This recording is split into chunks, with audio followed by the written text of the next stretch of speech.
Jornal em Foque. Apoio Unisanta, Universidade do Grupo de Excelência do MEC. BocNews, o jornal gostoso de ler e bom de negócios.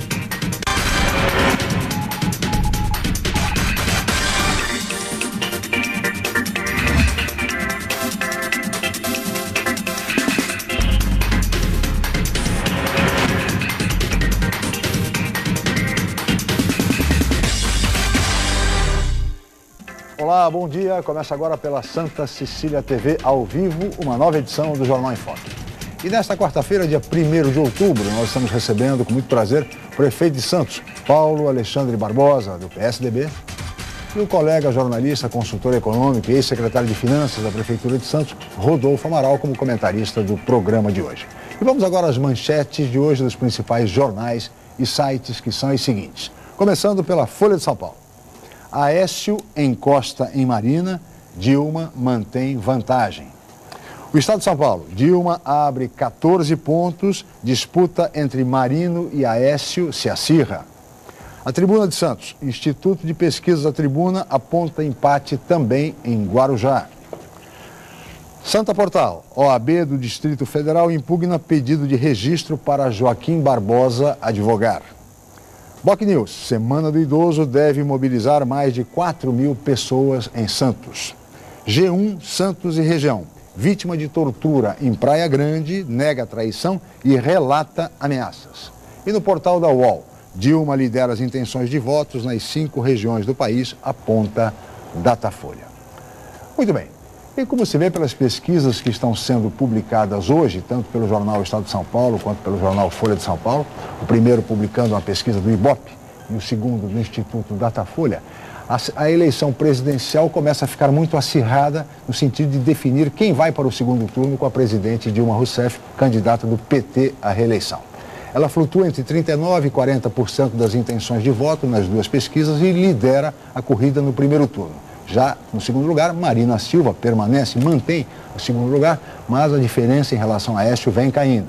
No caso da Datafolha, Marina tem 25% das intenções de voto, o mesmo percentual, aliás, do Ibope, e Aécio tem 20% do Datafolha e 19% no Ibope. Uma diferença, portanto, que flutua entre 5 e 6 pontos percentuais, sem considerar a margem de erro. Se considerarmos o limite da margem de erro, a diferença pode mudar e diminuir ainda mais. Nesses últimos dias, portanto, a grande expectativa será em torno de quem chegará em segundo lugar. Se Marina Silva, do PSB, ou se Aécio Neves, do PSDB. E, para tanto, esses últimos dias de campanha, especialmente o último debate de televisão, amanhã, serão, sem dúvida nenhuma, determinantes. No programa de hoje, nós vamos falar, é evidente, sobre esse processo eleitoral, sobre o cenário com relação ao segundo turno, mas também vamos falar de questões fundamentais para o município de Santos, já que o nosso convidado de hoje é o prefeito Paulo Alexandre Barbosa. Nós vamos agora para um rápido intervalo e voltaremos em seguida no Jornal em Foque.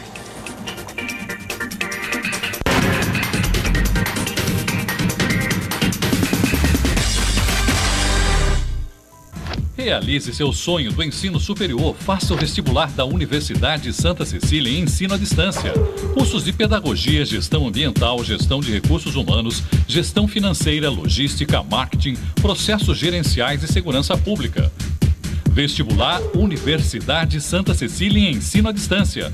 A menor distância entre você e o mercado de trabalho. Informações 3202-7101. Inscreva-se já. www.unisanta.br/vestibular. O novo formato, o site BocNews.com está mais interativo, dinâmico, com conteúdo ampliado e canal próprio de TV na internet. São mais notícias com credibilidade para curtir e compartilhar, em qualquer hora e lugar, seja pelo computador, tablet ou celular. Inclua o BocNews.com na lista dos seus favoritos e tenha ao seu lado a informação indispensável para o dia a dia. Jornal BocNews e BocNews.com. Experiência e inovação para bem informar. Saúde é prioridade. Vou construir 52 novos AMEs. Enquanto eles não ficarem prontos, todos os outros vão funcionar um turno a mais, das 7 à meia-noite. Existe um outro caminho. SCAF Governador.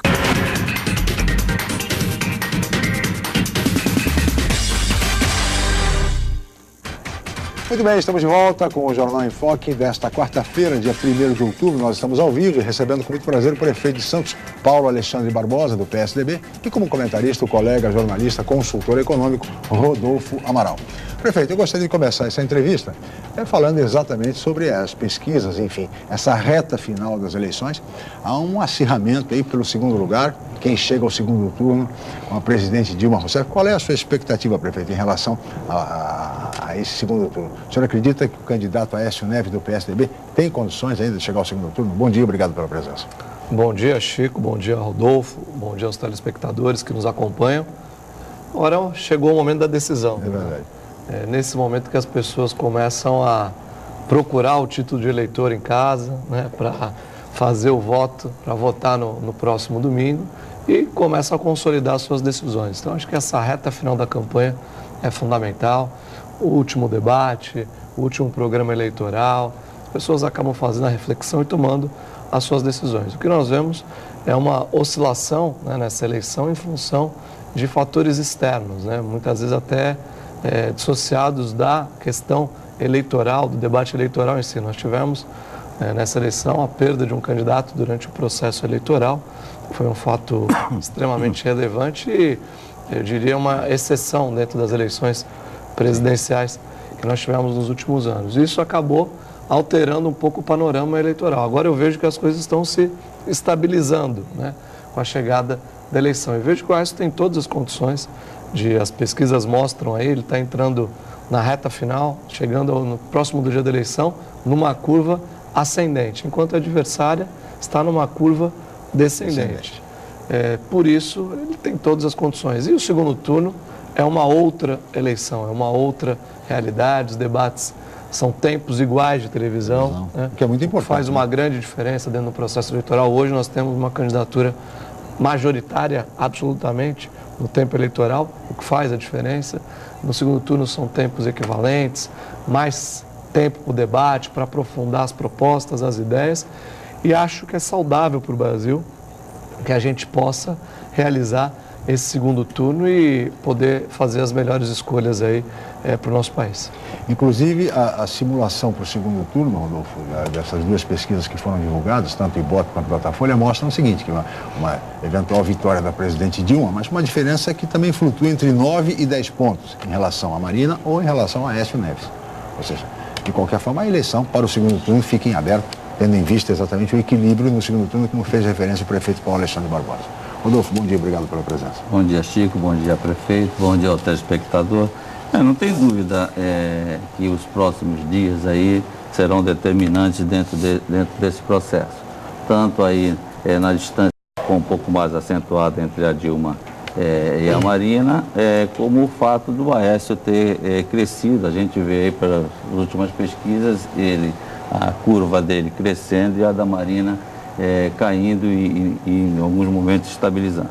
Eu acho que o que ficou faltando nesse debate, o que eu lamento nessa campanha, é que se discutiu muito pouco conteúdo, até em função desse formato, né?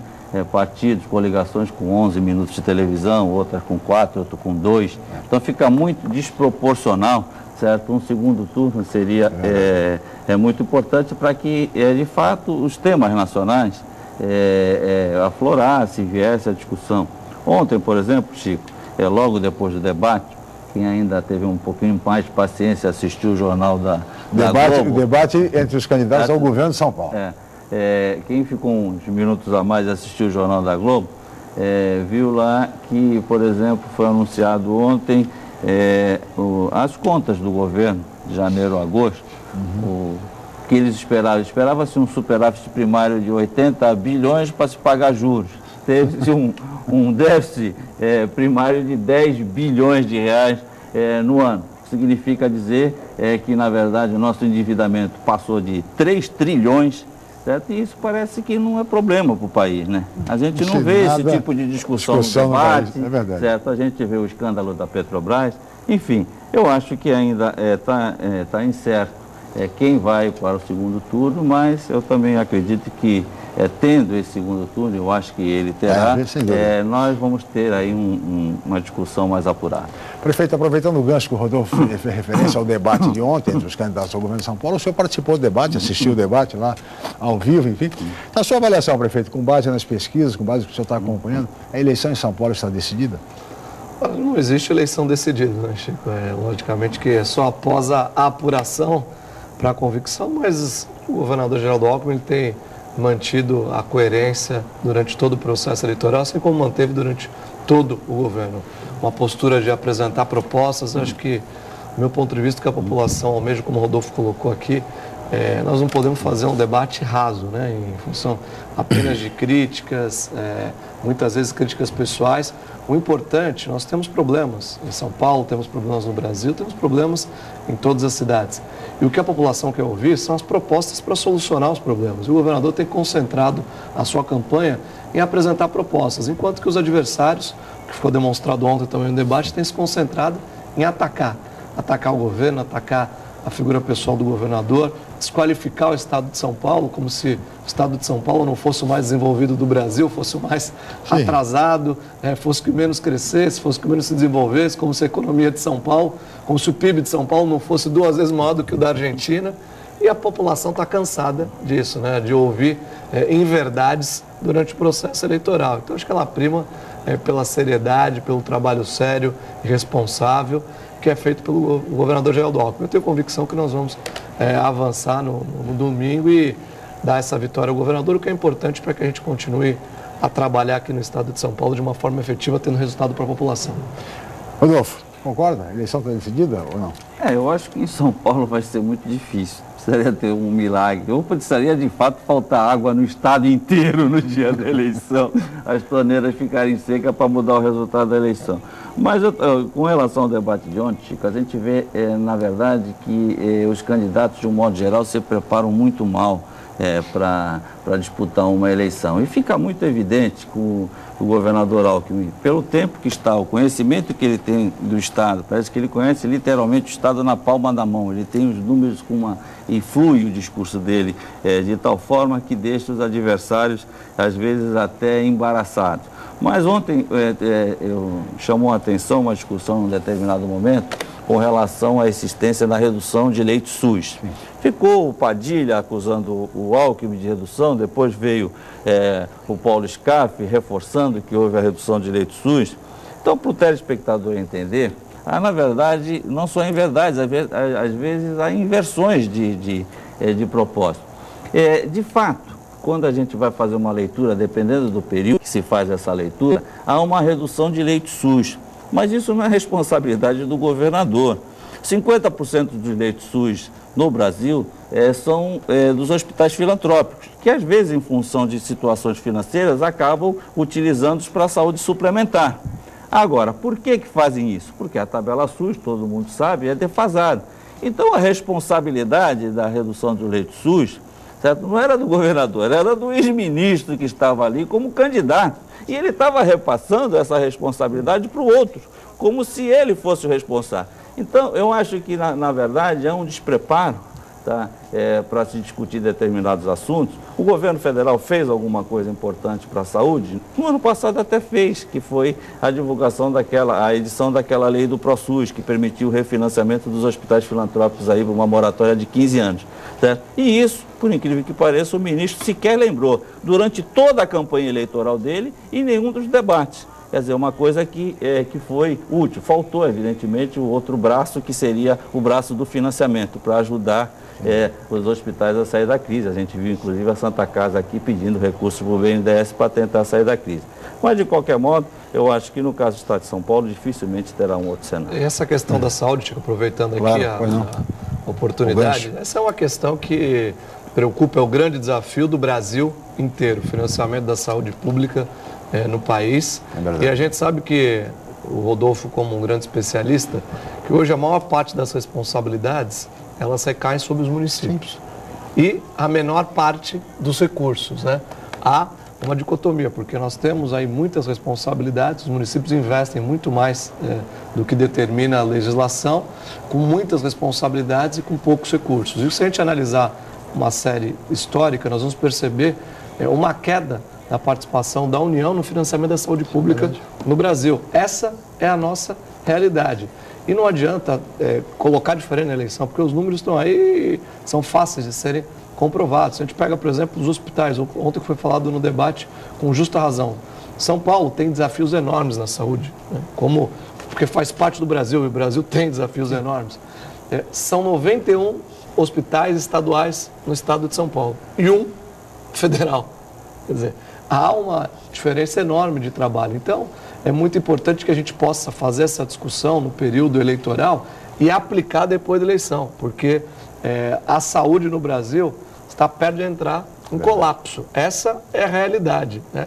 A gente percebe aqui em Santos, temos uma grande dificuldade, um grande desafio. Nós atendemos a região como um todo, mais de 35% do atendimento feito nas nossas unidades de saúde é direcionado à demanda das cidades da Baixada Santista, e é preciso pensar numa nova estrutura de financiamento para a saúde, justamente para que os municípios tenham mais condições de fazer frente às suas responsabilidades. Sem dúvida, e aproveitar esse momento, essa discussão em torno da saúde, apenas para mandar uma solidariedade à família, do nome do programa Jornal em Foque, a família do provedor, o eterno provedor da Santa Casa, Manuel Lourenço das Neves, que Santos perdeu ontem um de seus filhos mais ilustres, o eterno provedor da Santa Casa, Manuel Lourenço das Neves, um lutador, um batalhador, exatamente pela Santa Casa, pelos hospitais filantrópicos, enfim, e que Santos perdeu. Portanto, a toda a família do Lourenço das Neves, a nossa solidariedade. Prefeito, eu queria aproveitar também para conversar um pouco a respeito de economia. O senhor abordou a questão da saúde e a gente observa o seguinte, que a economia, a instabilidade econômica no país, inflação alta, a inflação nas ruas, nos supermercados é bem maior do que a inflação oficial, a carestia está de volta, ou seja, há um cenário de apreensão, de preocupação em relação aos rumos da economia brasileira. Temos aqui o Rodolfo, que é um especialista nessa matéria. Mas, prefeito, como é que a cidade, como é que os municípios, e particularmente Santos, está se preparando para enfrentar um ano difícil de sacrifícios, como tudo indica será o ano que vem, inclusive com um tarifaço que vem por aí, porque já foram anunciados aumentos na energia, no combustível e em toda a cadeia produtora por consequência. Como é que a cidade está se preparando para esse momento que deverá ser difícil, prefeito? Olha, primeiro, realmente fazer a constatação que qualquer que seja o governante eleito no próximo ano, nós vamos ter um ano de grandes desafios, né? E esses desafios já estão sendo refletidos no orçamento do município desde já. Hoje a nossa receita municipal, até com a mudança de perfil nos últimos anos, ela é muito mais sensível às questões econômicas. Hoje, a maior fonte de receita do município é o ISS, Imposto sobre Serviço. Depois, o ICMS, né, Imposto de Circulação de Mercadorias e Serviços. E, em terceiro lugar, vem o IPTU, né, o que há 10 anos atrás, enfim, mais ou menos era diferente. O IPTU era a maior fonte de receita do município. Então, o FPM, por exemplo, Fundo de Participação do Município, redução, né, dos valores repassados ao município. O que nós temos entre aquilo que está projetado e o que está sendo executado é uma diferença negativa. E a tendência é que no ano que vem essa diferença negativa se acentue entre aquilo que o município prevê arrecadar e o que efetivamente arrecada. Isso exige ajustes na máquina administrativa, economias que são necessárias para fazer frente e honrar as despesas que o município tem. Além disso, é importante buscar fontes alternativas de recursos. Nós estamos estudando alguns projetos de lei, principalmente relacionados às dívidas existentes hoje com a Prefeitura, para que a gente possa encaminhar à Câmara ainda esse ano, os principais devedores do município, estimulando esse pagamento, né, saldo dessas dívidas que são importantes, para que a gente possa manter a linha de investimentos. Nós contratamos uma série de investimentos, temos a entrada da cidade, que é um financiamento do governo federal, que nós obtivemos um empréstimo assinado já junto à Caixa Econômica Federal, e além de capacidade financeira para saldar o empréstimo, nós temos que ter dinheiro para contrapartida. Nesse caso, por exemplo, nós vamos ter 269 milhões para a obra. Temos que ter 21 milhões para contrapartida. E esse dinheiro precisa sair do caixa da Prefeitura, né? A fonte 1, chamado, Rodolfo conhece aí, o dinheiro do município. E nós precisamos ter saúde financeira até para não comprometer, além de honrar as despesas do dia a dia, custeio, folha de pagamento, que consome 94,5% do orçamento, fazer os investimentos que são necessários, obter os recursos para a entrada da cidade, para o túnel da Zona Noroeste todos esses financiamentos exigem contrapartida da prefeitura, que precisa ter condições para fazer. Rodolfo Amaral. Chico, não há dúvida, eu acho até que a prefeitura tem sido extremamente corajosa em contratar esses financiamentos para obras, evidentemente, algumas delas eu considero essenciais, outras nem tanto, mas é importante ressaltar que a necessidade, a capacidade de investimento dos municípios brasileiros, e até dos estados brasileiros hoje, varia em torno de 5% a 8%, não tem mais do que isso para se investir. Então, se não se fizer financiamento de longo prazo, as grandes obras ficam difíceis de serem realizadas. Mas eu queria até passar aqui um dado para o prefeito e para o telespectador também, que às vezes deveria ser utilizado em determinadas negociações com o governo federal, até porque, não sei se o prefeito ainda permanece como presidente da Associação Brasileira dos Municípios Portuários. Eu estava fazendo ontem um estudo no escritório, Chico, e levantei de 2000, certo, até junho de 2014, o que foi investido pelo governo com recursos do Tesouro nos portos federais, controlados pelas companhias docas federais. Em números redondos foi de 2 bilhões e 500 milhões de reais nesses 14 anos e meio. Aí, para matar uma curiosidade, fui levantar quanto que o governo arrecadou do adicional do frete para a renovação da frota da Marinha Mercante, certo? Nesse mesmo período. E arrecadou nessa taxa 23 bilhões de reais. Ou seja, o que se arrecadou para investir em navio foi 10 vezes maior do que se arrecadou para se investir em portos, certo? E no mesmo período, o imposto de importação, que é fruto, sobretudo do comércio gerado na atividade portuária, da atividade do transporte portuário, arrecadou no mesmo período 242 bilhões de reais. Então, acho que essas obras, principalmente essas que têm um certo vínculo com o Porto de Santos, como a da entrada da cidade, eu acho que o governo não faria mais do que a obrigação de financiar a fundo perdido esse tipo de obra. Porque ainda ontem a presidente da República, como candidata, esteve em Santos, certo? E está no jornal de hoje que investiu uma barbaridade no Porto de Santos. É mentira. A Codesp, nesse mesmo período que eu estou falando, ela deixou de receber de recursos do Tesouro Nacional 1 bilhão e 600 milhões de reais. Dinheiro suficiente para quase que fazer aí o túnel ligando as duas margens. E esses dados eu não estou inventando, eu estou tirando isso da prestação de contas da Presidência da República, então são dados absolutamente oficiais. Agora, cabe também a nós, da imprensa, nessas ocasiões, cobrar das autoridades isso, porque parece que cada um está falando o que quer e ninguém cobra absolutamente nada. E também dos representantes da população da Baixada Santista, situações como essa. Prefeito, eu gostaria que o senhor comentasse esses números apresentados pelo Rodolfo, mas no próximo bloco. Nós vamos para o rápido intervalo, voltaremos em seguida com o Jornal em Foque.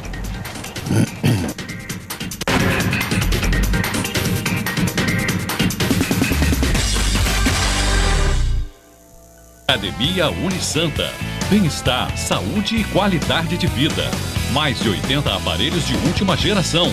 Profissionais qualificados para orientar as atividades de modo personalizado. Ambiente agradável com muito conforto para todas as idades. Musculação é na Unisanta. Academia Unisanta. Dê uma força para a sua saúde. Informações 3202-7126. O novo formato, o site bocnews.com está mais interativo, dinâmico, com conteúdo ampliado e canal próprio de TV na internet. São mais notícias com credibilidade para curtir e compartilhar, em qualquer hora e lugar, seja pelo computador, tablet ou celular. Inclua o bocnews.com na lista dos seus favoritos e tenha ao seu lado a informação indispensável para o dia a dia. Jornal Bocnews e bocnews.com. Experiência e inovação para bem informar. Defender São Paulo, ser honesto, construir um Brasil justo, implantar a renda básica de cidadania, as escolas em tempo integral, são meus maiores compromissos no Senado. Não faço falsas promessas. Quero ganhar falando a verdade.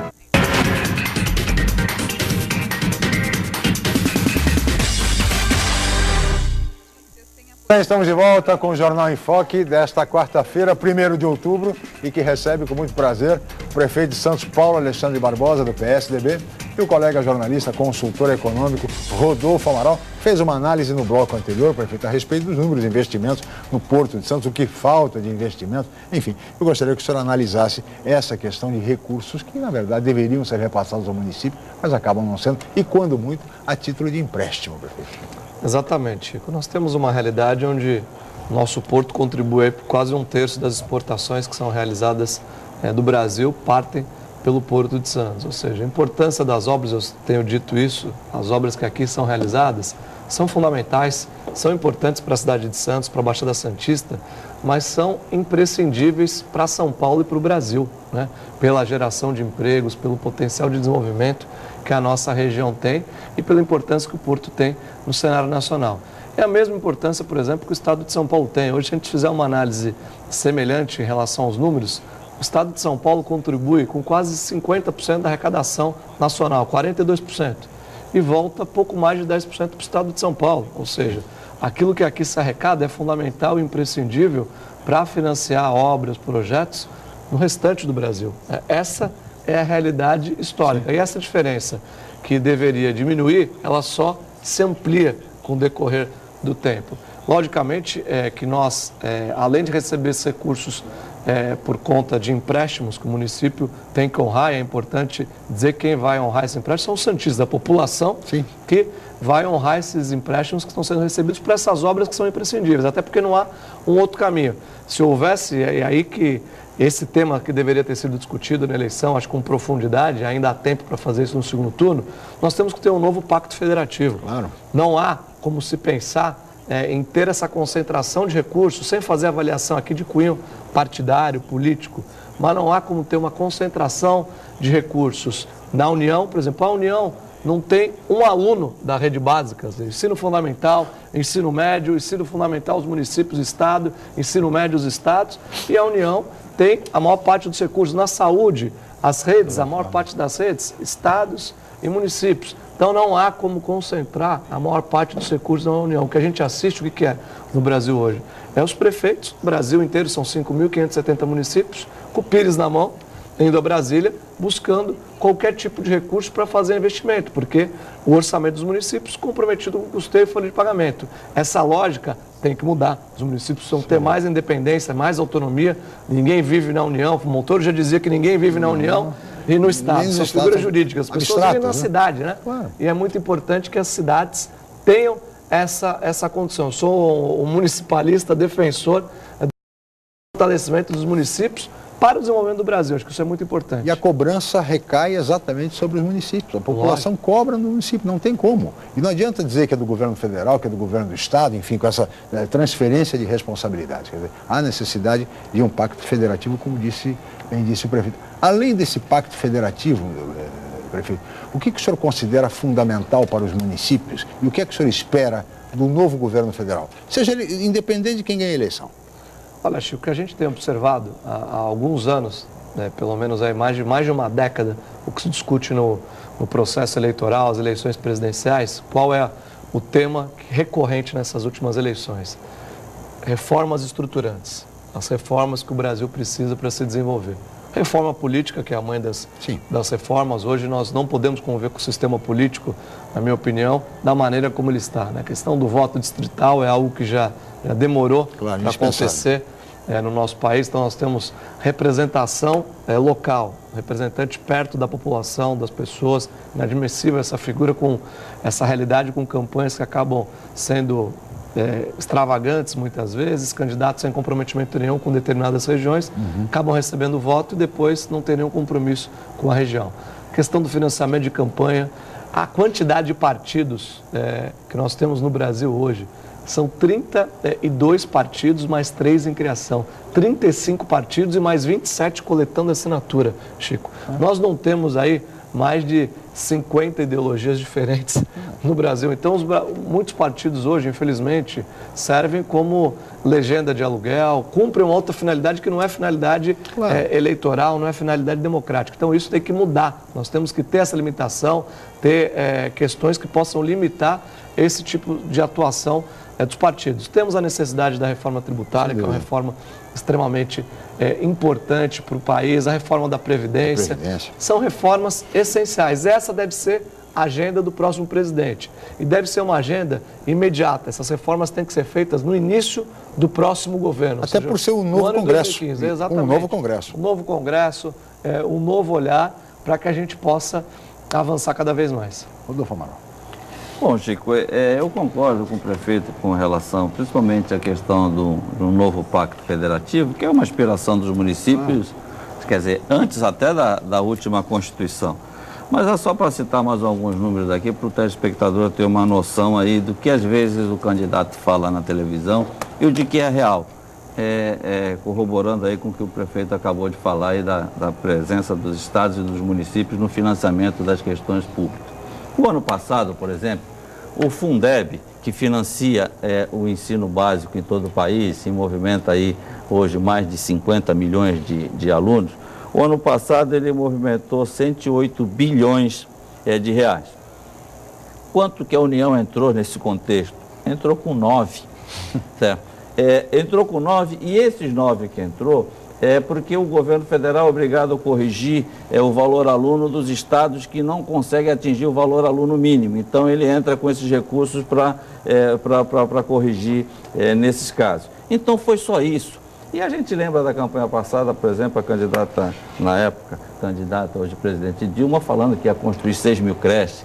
Agora está todo mundo, separou, às vezes eu fico em casa imaginando que a gente resolveria o problema brasileiro, os problemas brasileiros, criando só escola de tempo integral. É impressionante, não tem um candidato em lugar nenhum desse país que não fala, quer dizer, se nós trancarmos as crianças dentro das escolas o dia todo, está resolvido o problema da saúde, da segurança, de absolutamente tudo. Então eu acho que falta, na verdade, uma discussão mais aprofundada. E a gente vai ter essa discussão mais aprofundada, evidentemente, a partir do momento em que tiver condições de ter exatamente essa reforma política para a gente reorganizar melhor as questões ligadas à gestão pública, porque elas estão muito desconexas. Rodolfo, discute-se muito, prefeito, educação e escola integral, e é importantíssimo, esse avanço seria importantíssimo para o Brasil, mas num país onde faltam professores. Nós temos um déficit, prefeito, no Brasil de 300 mil professores. Eu canso de dizer isso aqui, professor de matemática, professor de português. Tem aluno hoje do ensino médio no Brasil que não tem aula de matemática.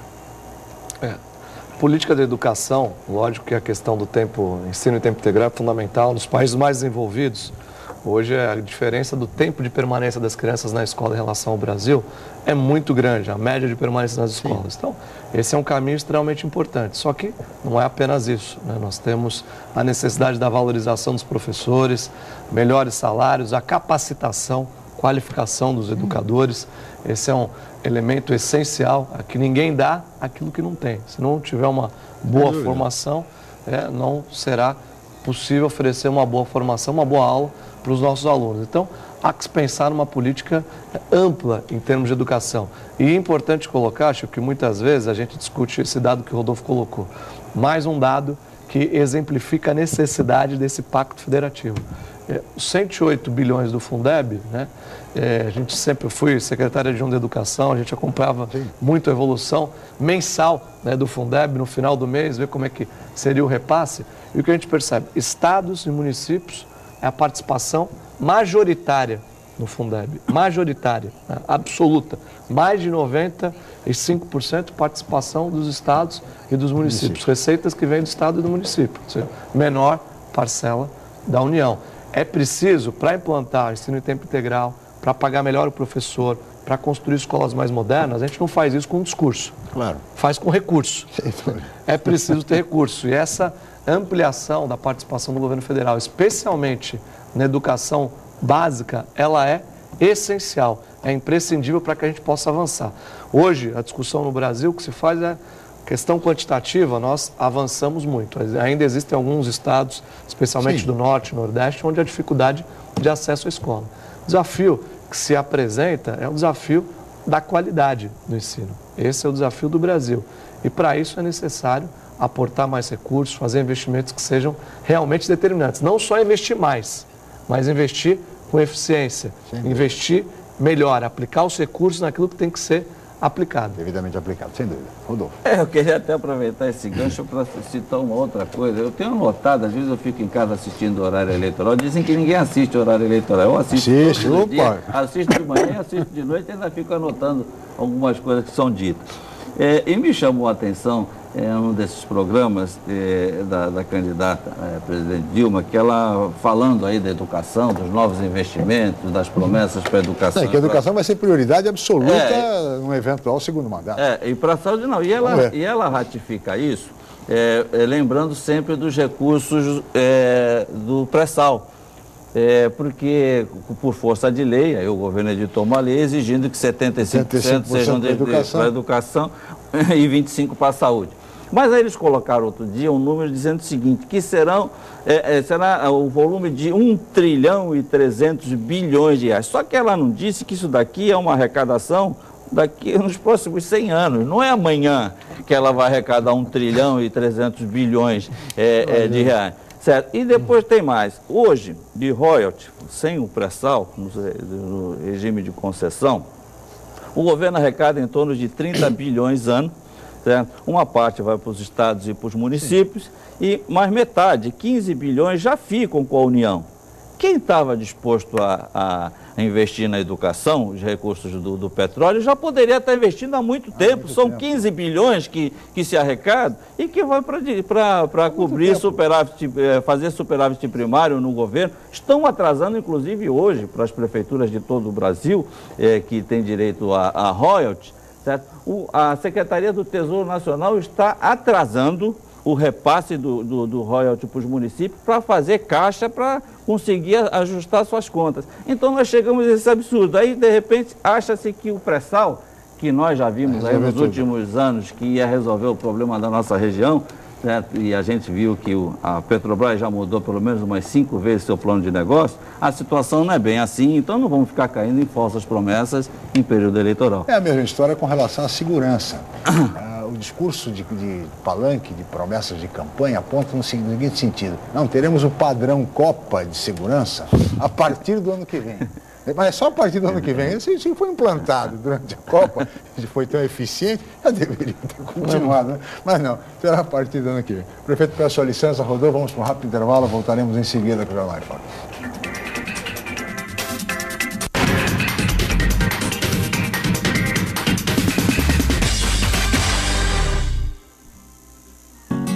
No Santa, você conquista muito mais do que conhecimento. Aprende a explorar os diversos caminhos da vida e já começa a vivenciar o ambiente universitário. Aqui, além da formação, você ganha amigos e lembranças que irão acompanhar você para sempre, junto com todo o conhecimento adquirido nos melhores anos de sua vida. Colégio Santa Cecília, há mais de meio século, formando e educando gerações.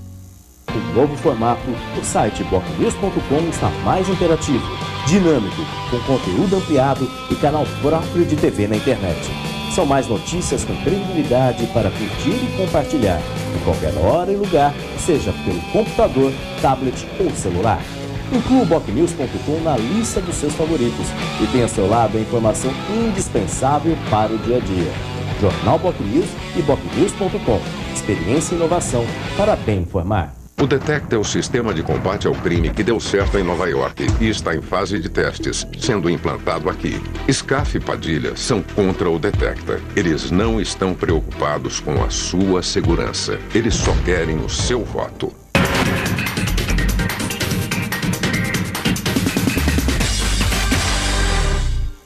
Estamos de volta com o Jornal em Foque desta quarta-feira, 1º de outubro, que recebe hoje, com muito prazer, o prefeito de Santos, Paulo Alexandre Barbosa, do PSDB, e o colega jornalista, consultor econômico e secretário de Finanças da Prefeitura de Santos, Rodolfo Amaral. Prefeito, para 2015 o senhor vai contar com um orçamento de cerca de 2 bilhões e 500 milhões. Um orçamento vigoroso, um orçamento importante para Santos, mas de qualquer maneira o impacto do custeio ainda leva 95% da receita, prefeito? Exatamente, né? O comprometimento das despesas com folha de pagamento e custeio acaba absorvendo a maior parte, né, dos recursos orçamentários da Prefeitura. Essa é a realidade. Nós temos avançado muito nas parcerias com o governo do estado, com o governo federal, essa transferência de recursos, né, a maior parte, como foi dito aqui, de financiamento, mas conseguimos recursos também a fundo perdido, boa parte do governo federal, do governo estadual, principalmente, que todas as parcerias com o governo estadual são feitas através de transferência de recursos a fundo perdido, o que é extremamente importante para a cidade.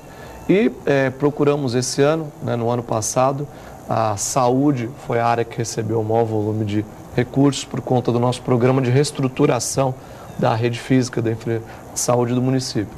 Hoje nós estamos em obras aí com o Hospital dos Estivadores, estamos com a previsão de 3 novas unidades de pronto atendimento, as UPAs, né? Uma, a Zona Noroeste e a região central, já em obra, e a UPA da Zona Leste entrará em obra nos próximos dias. Já homologamos a licitação ontem no Diário Oficial. E, além disso, mais 13 novas unidades de saúde, 13 policlínicas, das quais 10 construídas, prédios novos, né? 3 já estão em obras. E foi necessário previsionar o orçamento nessa direção. Agora, no próximo ano, nós temos a saúde, a educação como grande prioridade, a área que vai receber o maior volume de investimentos. São 490 milhões de reais para o próximo ano, justamente porque nós teremos um fortalecimento do Proeducação, que é o Programa de Reformas e Obras Novas na Educação. Temos as 2 primeiras creches que serão construídas, já vamos iniciar agora também no próximo mês, o Embaré e o Marapé, e temos mais 10 novas unidades que serão construídas, totalizando 12 novas creches. Por isso, fortalecimento do orçamento na área de educação para o ano que vem. Além disso, nós lançamos o programa Mestre Aluno. É um programa, nós falávamos aqui no bloco anterior, da importância da qualificação dos professores. E o município de Santos vai assumir a responsabilidade de custear para os seus educadores, para os seus professores, curso de mestrado e o curso de doutorado. Então, os impactos serão sentidos no orçamento do próximo ano.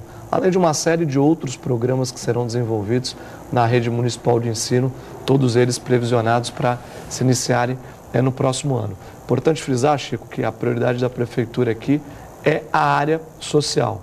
Juntas, a área da saúde, da educação, da própria assistência social, consomem 50% praticamente do orçamento da cidade, metade dos recursos, provendo atendimento à população. Santos tem uma rede de proteção social que é referência, são muitos equipamentos, aliás, nós estamos inaugurando novos equipamentos, temos o Centro de Referência Assistência Social que foi inaugurado agora lá no Sabuó, para atender a comunidade da Zona Noroeste, que tinha que se deslocar até o centro, agora vai ter um equipamento na própria Zona Noroeste para realização de atendimento.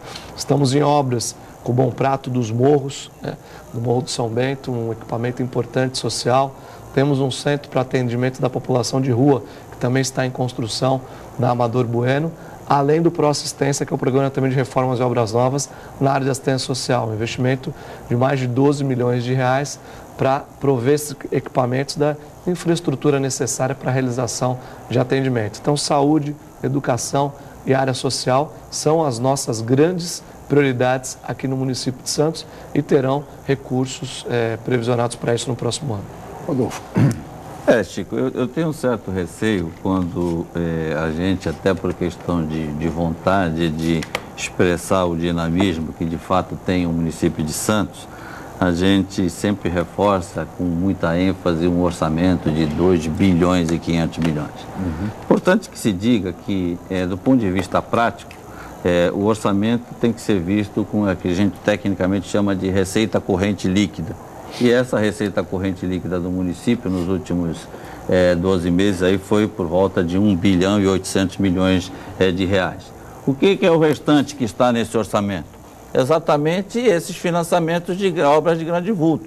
No orçamento de Santos ainda tem recurso do Santos Novos Tempos, que vai ficar por um bom período, tem esses financiamentos que o prefeito tem que colocar no orçamento, porque não há despesa sem prévio empenho e não há empenho se não houver dotação, então tem que estar no orçamento. Então isso dá uma ideia de um grande vulto e às vezes prejudica a própria administração em defender determinadas teses importantes. Uma delas que eu vou até perguntar para o prefeito, até porque no final do ano passado, seu primeiro ano de governo e início desse ano, houve um desgaste tremendo. Eu participei de alguns programas de televisão naquela ocasião e defendi o governo, porque a Prefeitura tinha dado um aumento de IPTU em torno de 12%.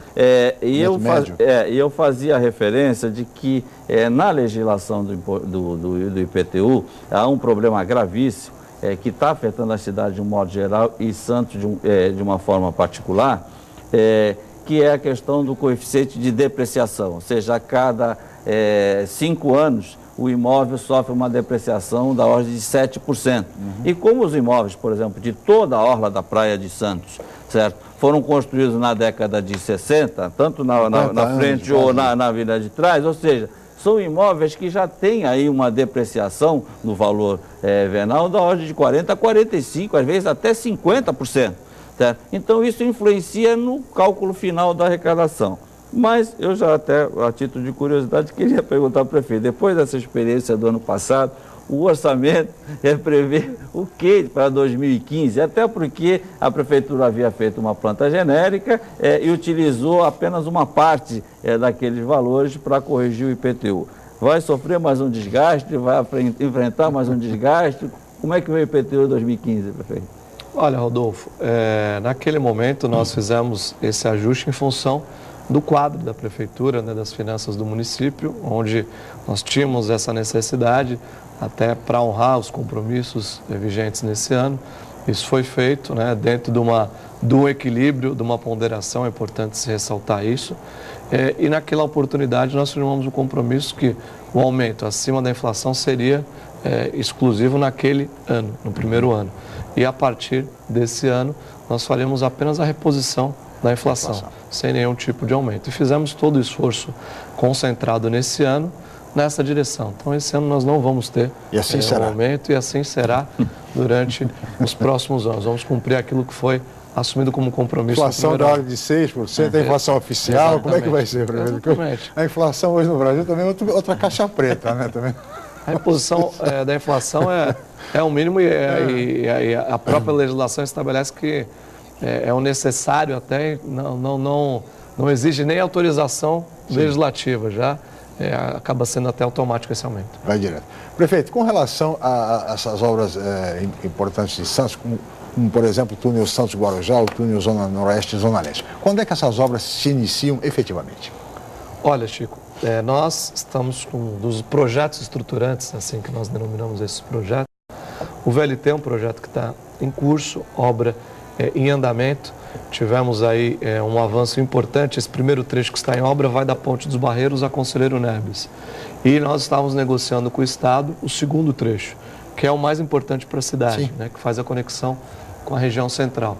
Então nós fizemos uma ampla alteração no traçado original, o que impactou nos custos, implicou em aumento do traçado bastante expressivo, na ordem de quase 40% do traçado. Vamos utilizar Campos Melo ao invés da Conselheiro Neves, vamos promover uma requalificação por completo na área do mercado municipal, que é uma região que merece essa atenção do poder público, Vila Nova, o Paquetá. Esse projeto, essa proposta da Prefeitura foi aprovada pelo Governo do Estado, foi validada.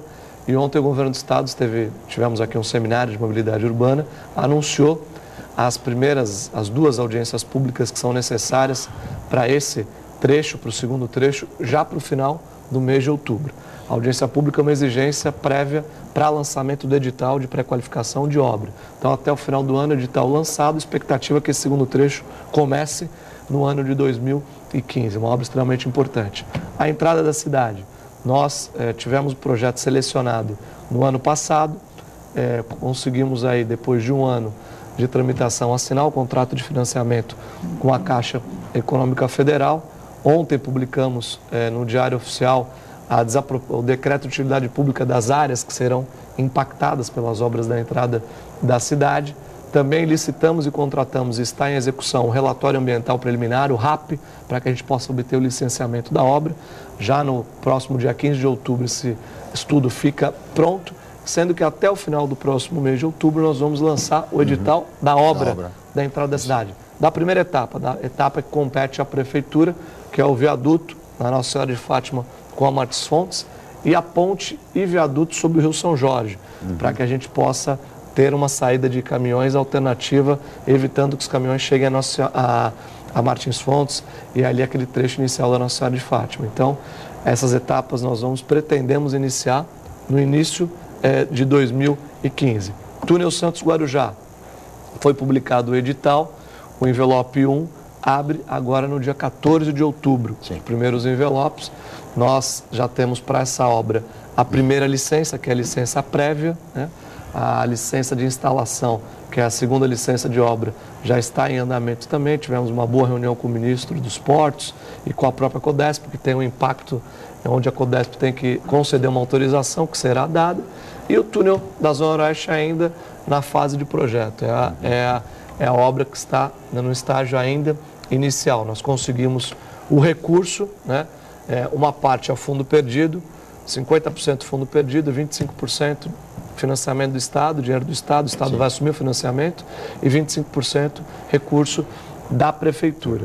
Nós buscamos primeiro garantir o recurso porque a Prefeitura no passado já licitou, contratou essa obra e não executou por falta de recurso. Agora com recurso. Então nós temos o recurso que garante que eu digo, Chico, que essas obras, todas elas, embora sejam o processo de maturação, de planejamento dessas obras seja longo e também a execução, são obras longas, todas elas estão no estágio irreversível, né? Não tem mais volta, porque tem recurso garantido, portarias assinadas, financiamentos assinados. Então a cidade irá usufruir dessas obras num futuro próximo, que vai ser muito importante para garantir mobilidade urbana, qualidade de vida para a população.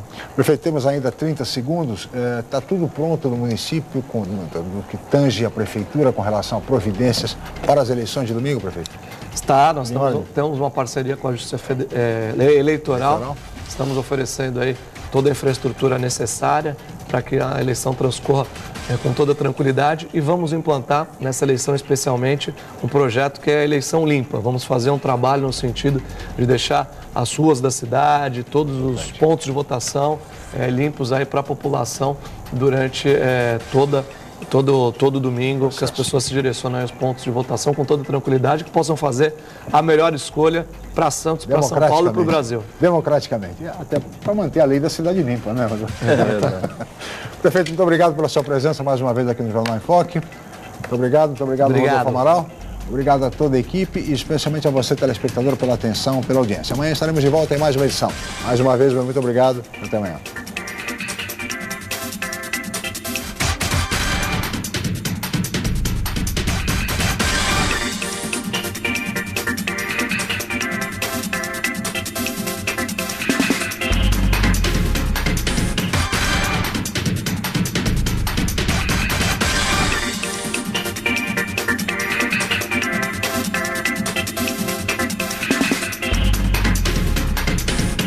Jornal em Foque. Apoio Unisanta, Universidade do Grupo de Excelência do MEC. BocNews, o jornal gostoso de ler e bom de negócios.